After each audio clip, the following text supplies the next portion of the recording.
How to change skin color in Roblox. Hello everybody and welcome back to our channel. So let's get started without any further ado. So for that, first of all, you want to go ahead and open any browser in your PC. Once you open the browser in the search bar, go ahead and search for roblox.com. So once you search for it, you want to go ahead and log into your Roblox account. Once you're logged into your account, you want to go ahead and tap on the three line icon, tap on avatar,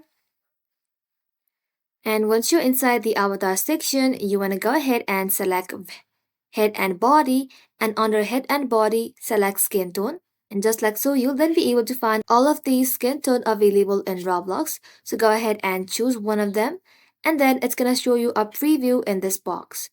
So if you're unsatisfied with the color, you can simply tap on advanced and you'll find more options right over here. And just like so, you'll then be able to change the skin color on Roblox. Well, that is simply how you can do it, guys. Thank you all for watching the video till the very end and stay tuned until our next upload.